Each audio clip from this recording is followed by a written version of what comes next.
Welcome back, everybody, to the Cleveland Cavaliers MyLeague here on NBA2K21. As today, season number 1 is officially in the books. We are going to have a little season recap. We're going to go over the playoffs and start the offseason going over a number of important tasks, most notably the NBA Draft Lottery, which should be a lot of fun. So we've got a lot of things on tap for today. Should be a fun one. As you probably know, our Cavs did not make the playoffs despite staying in the race pretty much the whole season. We finished as the 9th seed in the Eastern Conference. However, we had a worse record than pretty much everybody in the West, I think except for the Rockets, which is significant for draft lottery odds. And remember, we get the better of our pick and the Nuggets pick via the Rockets. I believe our odds are 8 and 9. And we pretty much have a double the shot of moving up because we get the better of our pick and the Houston pick, which goes to the Nuggets. So, big day upcoming. Should be a lot of fun. And yeah, as you can see, all of these teams finished above us, which certainly goes for our favor. So, taking a look at the team, I think it is a good opportunity to have a little season recap, go over the squad, who played well, who did not play well, and which guys could be building blocks for the future. So starting at the point guard position, the point guard was an interesting rotation. Mainly our starters flip-flopped between Colin Sexton, Darius Garland, and Chris Dunn.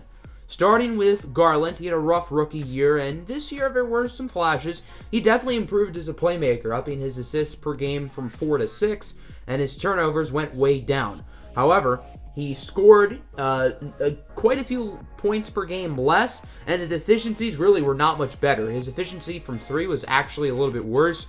He made less and he shot more. He played in 78 games, starting in 37, so he was a starter for around half of the season. And then Chris Dunn, he was part of the big Kevin Love trade with the Atlanta Hawks. He's not a guy who's going to give you a lot of offensive value.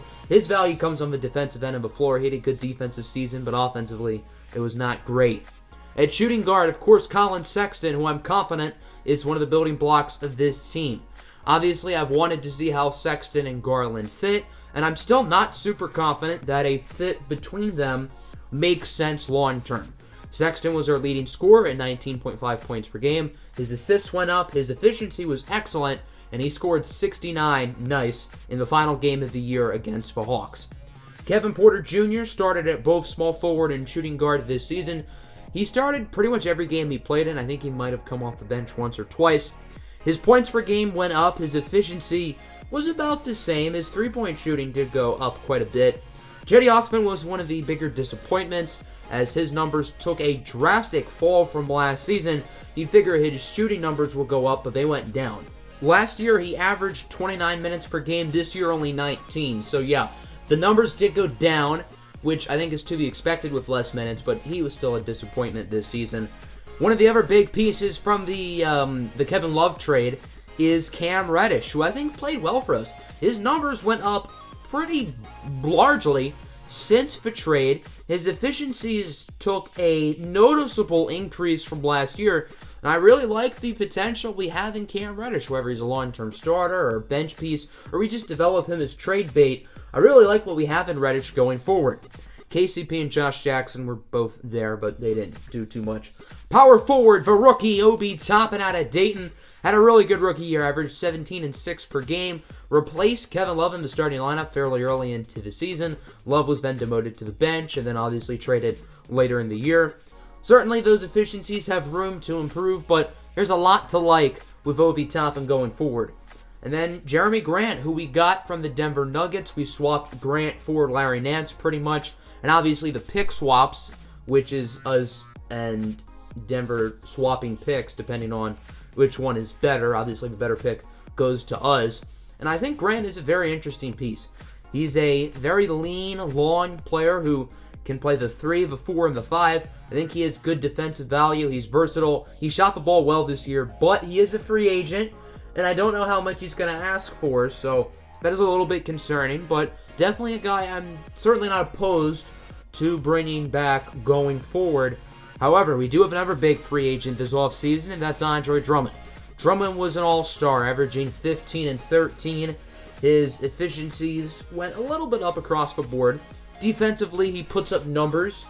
And is he a guy who we're going to want to pay the big bucks to? Considering he was an all-star, I imagine he will be asking for either a max or close to a max contract, and I just don't know if we're willing to do that. And then Udoka Azawika is a very interesting piece. These are not his actual stats. His career high in points is like 9, so I don't know how he can average 9.5 points per game, but 2K with the stats with players who played in the G League and the NBA in the same season, it's just all bugged. I don't know why it's like that, but oh well. It is what it is. So let's move on to the postseason now. We do have some rooting interests. We do own Atlanta's first-round pick thanks to the Kevin Love deal, so it would serve us well if the Hawks don't do all that well. Other than that, it does not really affect us who ends up winning. By sheer coincidence. All around me are familiar faces, worn out. So our worst case scenario comes true, and the 7-seeded Atlanta Hawks win the NBA Finals. They played the 8-seeded Orlando Magic in the conference finals, so that's when you know this is all really dumb. They ended up beating Golden State in the finals. The Hawks nearly blew a 3-1 lead for what it's worth, but I guess on the bright side, Kevin Love gets another championship? Yeah, no, this is not what we wanted. So our Cavs are going from like pick 18 or 19 projected to pick 30, which is just amazing. So already, not a particularly flying start to today's episode. Trae Young does unsurprisingly win Finals MVP. If it makes us feel any better, we did beat these guys for final game of the year, where we just force-fed Colin Sexton the ball the entire game so he could score as many points as possible. But, I mean, still, this is not what we wanted. Golden State almost won Game 7. Not that it really matters because pick 29 and pick 30 isn't a huge difference. So I think the biggest blame here goes to the 76ers since they let them win that first-round series. Then they beat the Bucks. I don't know how they beat the Sixers and the Bucks, but okay. And then the Magic, I don't know how they made it to begin with. They beat the 1-seeded Boston Celtics in the first round. So the playoffs on the Eastern side were just wild. To put it lightly, the West was a lot more of expectations for the most part, but I guess congratulations to the Hawks, even though them doing well is not what we wanted. So we're going to cover everything up until the NBA draft, which is the next episode, by the way. So pre-draft workouts, draft lottery, league realignment, league meeting, retirements, all that stuff we are going to be covering right here. So for player retirements, I believe only 6 players in the entire league retired, and only one of them, Andre Iguodala, is actually on an NBA roster right now. Okay, more like 8 players retired. There are quite a few big names here. All of these guys have had long and successful careers in the NBA. No Hall of Famers, though. I know a lot of people think Iggy should be a Hall of Famer, so that's interesting.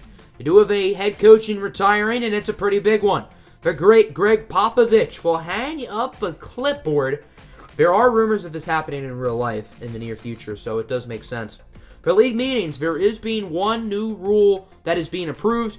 Players are now eligible for the NBA draft once they reach 18 years of age. So essentially, the one-and-done rule is now no more, and you can enter the NBA draft straight out of high school. This does not affect this year's upcoming 2021 NBA draft, but for the 2022 draft, that class will feature all of the top players in the high school class of 2021 who have freshman years in college, and all the top players in the high school class of 2022. So that class is going to be stacked. So now it's time for the moment we've all been waiting for, the NBA draft lottery. Our Cavs have a 12% shot of getting the first pick, as we had both the 7th and 8th odds thanks to our pick swaps with the Nuggets. Without further ado, let's get the draft lottery officially underway. Welcome everybody to the 2021 NBA Draft Lottery. This is a night that these organizations and teams have been waiting for since the end of the season. I know there's a lot of speculation and nervousness from all 14 of these fan bases, so let's end the wait and the anticipation and get to the draft lottery. The 14th pick will be made by the Minnesota Timberwolves. The Timberwolves had the top pick in last year's draft, in which they selected Anthony Edwards out of the University of Georgia.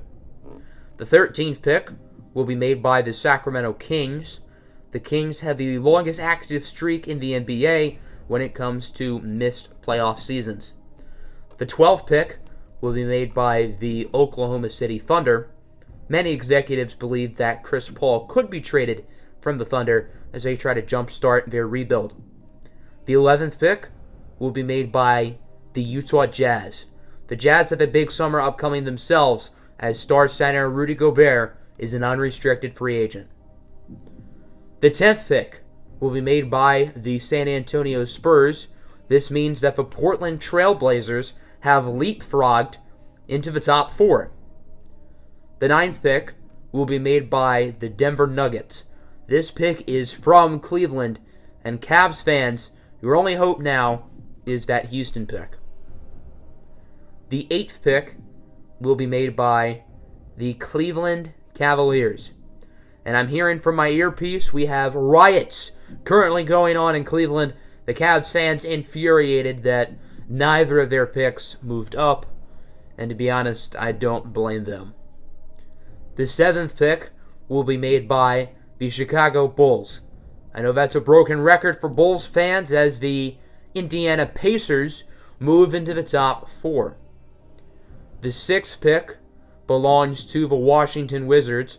This means that the Pistons and the Hornets have moved into the top 4, leapfrogging the New York Knicks, who automatically get the 5th selection. Knicks fans, I know the pain is never ending. So that will bring us to 4. The Blazers and the Pacers, who were not projected to be here, and the Pistons and the Hornets, who were projected to be here. The 4th pick of the 2021 NBA Draft Lottery will go to the Detroit Pistons. The 3rd pick belongs to the Charlotte Hornets. The 2nd pick belongs to the Portland Trail Blazers, which means the number 1 pick in the 2021 NBA Draft will be made by the Indiana Pacers. So there's your draft lottery. Pacers, Blazers, Hornets, and Pistons all in the top 4. And the octagonal gaming curse of the draft lottery will never, ever end. So as you can see, 2K decides to give us the biggest middle finger possible. 2 teams very close to us, the Pacers and the Trailblazers, get the top 2 selections. We were extremely close to both of them, so yeah, we got absolutely screwed. We end up with pick 8, and of course there were changes at picks 10 and 7, right between where we could have had, obviously we technically could have had picks 8 or 9 jump up, so we end with 8 and 30. If you told me before I started recording that we'd end up with picks 8 and 30, I would say that's like worst case scenario. So the draft lottery never fails to amaze me. It screws us in every MyLeague series I've ever done on the channel. If you've been around the channel for a while, you can confirm this to be true. So the Pacers get 1, the Blazers, Hornets, and Pistons in the top 4. Of course, the New York Knicks, who have the worst record in the league, get absolutely screwed because, well, they're the Knicks and everything they touch dies. So for staff signings, I don't plan on making too many moves with the coaching staff. I really like the job that JB Bickerstaff did for us this year. We were not supposed to win 33 games, and we were not supposed to be in the playoff race as long as we did. His ratings are very mixed. His offensive rating is bad. His defensive rating is pretty good, and his potential is great. So we're going to keep him. If we play below expectations next year, I'm certainly willing to let him go. But a lot of our staffs have high potential, but just not high ratings. Cuba Gooding does, but we are going to make one firing. We will be relieving trainer Matthew Stauffer of his duties, and we're going to be looking for a new CFO as well. So we're going to offer Logan Mills a position. Currently 11 teams are going after him, so he is a hot commodity when it comes to CFOs. For trainers, there was a very good option here in Trade James. He has good training and potential. However, we're going to go with somebody else, Nicholas Foster.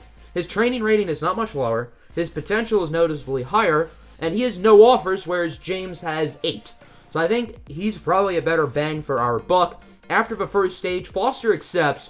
Logan Mills is tentative, meaning that he likely will not sign with us, which is not ideal. We are going to try and up the offer to $850K per year, and he just decides to block us. He takes the position from the Brooklyn Nets. I don't know why he hates us that much. I mean, you can respectfully decline the offer, but okay. So we're going to have to go after somebody else. We're going to go after Brian Lee instead, and he accepts. So Brian Lee, for a one-year contract, is the new CFO of the Cleveland Cavaliers. We have Nicholas Foster as the new trainer, and the rest of the staff will remain the same. So now it's time for a lot of the pre-draft stuff. If you followed the series so far, you probably know a lot of these prospects fairly well from the prospect profiles, but if not, make sure to go and check out the playlist to get yourselves a little bit more acclimated with this year's class. So we are going to do some extra scouting on a few players, mainly looking at guys for our first pick at 8 overall. I really want to get a good player with our top selection, so I'm really only focused on guys who we're going to go after with that pick. So a lot of the top projected guys we will do some extra scouting on. The trainer believes we should not draft shooting guard Malik Greer because of his ankle. That's significant because Greer is projected to go right in that pick 8 range. So he's a guy we would probably certainly be considering and still are. And then another potential first-round prospect, Ajak Akwegbu from Sudan, also has an ankle injury. That one's not as significant because he's probably going to go in the high teens. And both of our picks are not very close to that range. Considering we have 8 and 30, we're probably not going to get anybody in the range of Ajak Akwegbu, so his injury is not as significant, but the Malik Greer one is a very big deal. So here's a look at the combine results. We will do pre-draft workouts as well, which is pretty much more combine testing, but specifically for a lot of the guys that we're targeting. So interesting to see what some of the guys put up there. We have 12 players we can invite for pre-draft workouts, and once again, I'm mainly focused on the top players in this draft. We will be inviting Cassius Calvin, Okapi Adoye, Malachi Everett, Jaden Kenson, Price Lennox, Malik Greer, Keaton Reddish, Cedric Garrett, and then we're kind of going down the board a little bit for a few guys like Terry Tate. We're also going after center Yusuf Diafafafobo, and then wing Isaiah Thomas, who I think is one of the bigger sleepers in this draft class, so he would get a pre-draft workout as well. Could be a guy who's available with our second first-round pick, so certainly a guy I'm targeting. And then we're going after a second-round prospect as well, and Romeo Laguancho. Even though we don't currently have a second-round pick, I'm certainly considering and willing to trade into the second round. So here's a look at the final combine testing. Isaiah Thomas finished last for a couple of the athletic drills. Of course, one of his strengths, as you can see on the top right, is athleticism, which doesn't make the most sense.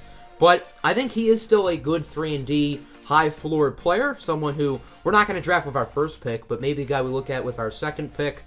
Yusuf Diafafa-Bofobo is in that high teens range, but he is a guy I really like. So maybe we trade down or trade up. We're not going to pick him at 8, and he's not going to be there at 30. Same goes for Terry Tate. I like both him and Diafafa-Fobo a lot, but neither of them are in our range. And then all the other players we're looking at are guys who we are heavily considering with that 8th pick if they're going to be available. Chances are guys like Jaden Kenson, Cassius Calvin, Malachi Everett, Okapi Adoye, all of them are probably going to go in the top 5. So if we want any of them, we will have to move up. But I still did want to invite them. We have enough pieces, I think, to really move up in this draft. Maybe not to pick 1, but 3, 4, 5. If there's a player who we really want, we can go out and hypothetically get them. So I think this is a really good draft class. I think the draft is going to be very exciting, which will be in the next episode. So here are the final results for the workouts. Good shooting numbers across the board, I would say. So that'll do it. Next episode is the NBA draft. I do want to take a look at a couple mock drafts. Draft Express has us getting Price Lennox with the 8th overall pick, and then with pick 30, they have us getting Kareem Ogwumike. 2K has us getting, with the 8th pick, Cedric Garrett out of Arizona, and again, Kareem Ogwumike with the 30th pick.